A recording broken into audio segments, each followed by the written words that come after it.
Yeah, so it's just academic doublespeak. It's just it's a way for them to hold dualistic standards. So, what they mean by racism is exactly what they mean by racism across the board. It's just that in order to make whatever they consider the oppressive class not be oppressed, they call it something else by saying there's not enough institutional power. But if you were to ask them something like, well, what about over in South Africa, right? They would still say that, nope, whites really have the institutional power there no matter what. So it's like, it's never, and I've been in these debates multiple times, it's never a consistent definition. It's an academic doublespeak. When it comes to misogyny, worse than misandry, yeah, right. The only reason that she says that is because she believes in a bunch of stats which are completely false. They're totally false. We've been over them multiple times. Women do just as much damage with their misandry as whatever she considers misogyny to be. And the truth is, it's all just demonization. Yeah, I don't know why she's crying. I don't know. I have no idea. I'm not crying right now, but yeah. Okay. It seems very manipulative, by the way. I'm just pointing that out. But yeah, you're entitled to your beliefs. Mm-hmm. Would you like to engage with the misogyny being worse than misandry? Sure. Topic. Yeah, I mean, I'll just read out the statistics that I have here about violence against women, and that's basically what my belief that misogyny is worse. Misogyny kills and misandry annoys is sort of a phrase that people say. I think both definitely aren't healthy, but 1 in 3 women experience violence in the home or just generally in their lifetime. World Health Organization, 50% of women are murdered in 2017 were killed by an intimate partner, United Nations. A lot of child brides, with victims being women married to older men, as well as 71% of human trafficking victims being women, often used for sexual exploitation purposes. And that a lot of that is rooted in the belief that women are property and objects that men can do what they want with. So that is why I believe that misogyny is worse. I think, again, though, I will concede, I think both can be harmful. And can I just point out real quick that sexual liberation is a key cornerstone of feminism, including OnlyFans, things like this, and that's been linked heavily to sexual trafficking.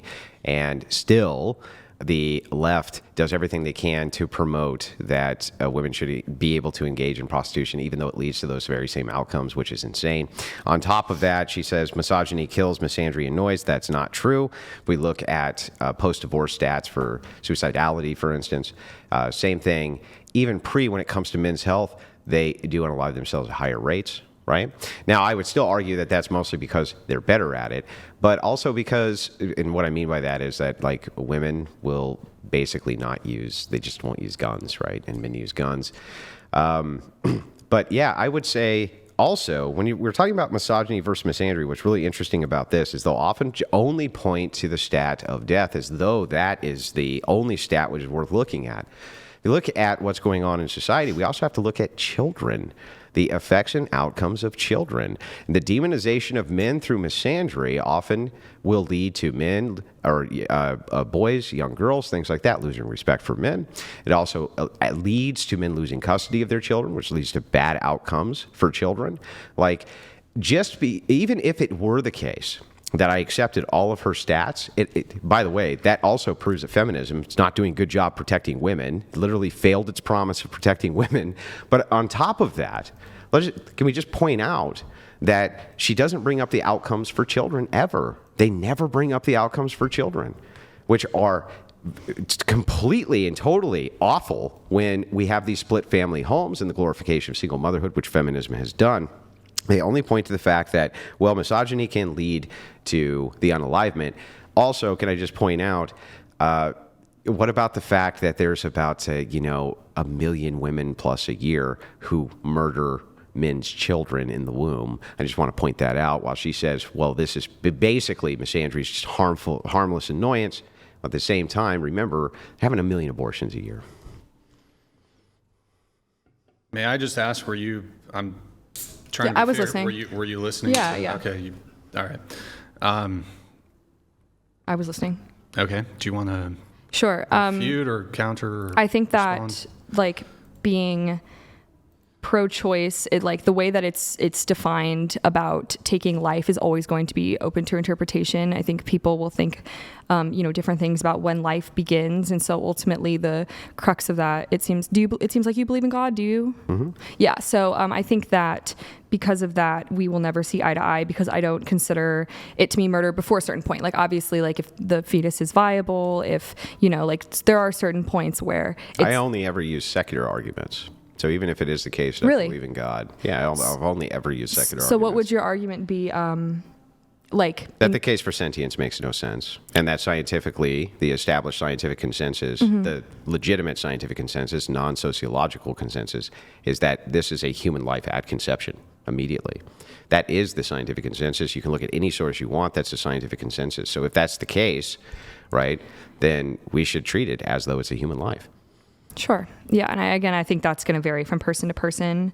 I think that there's a lot of people in the scientific community. And again, the scientific consensus does vary on when life begins. It does not. Because the religious idea is the consensus does not vary. There's no source you could ever look to. And I'm willing to be corrected right now live.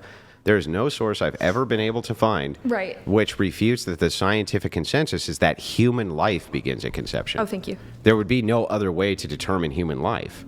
Other than that, it began at conception. You wouldn't even be able to determine it another way.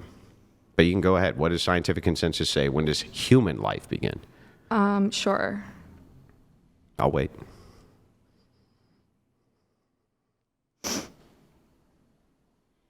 So it's saying that there are three different perspectives: the scientific, philosophical, and religious. Scientific, most biologists agree that a new, unique human organization comes into existence at fertilization. So human life at conception. However, at conception, right? But they're saying that a new human organism, but there's people that have different agreements. That doesn't necessarily necessitate that doesn't mean life. Well, what is life?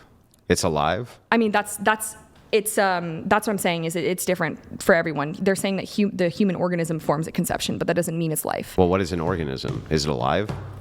I mean, they're talking about human life. Yeah. Okay. Begins. But what is life? An organism would be alive, right? I mean, but again, there's a difference between human life and an organism. Don't you agree? If an organism is alive and it's a human organism, then it's human life, right? How could it not be? I mean, yeah, you can believe what you want. I think just different people are always going to have different opinions on it. And I was just pointing out the scientific consensus. Sure. Yeah. And I was correct, right? Scientific consensus by most biologists, which would be consensus, yes, say that a human life begins at conception, right? Sure, yeah. So then what we're left with from the secular perspective is sentience, and that really makes no sense. That's it. So I would always use the secular argument. Okay. Secularists can't determine when sentience begins. Since they can't determine when sentience begins, there's no reason for us to assume it doesn't begin at conception of life. Okay. Yeah, I mean, there's different arguments for so I understand your argument's more biological. That makes sense. I understand your argument.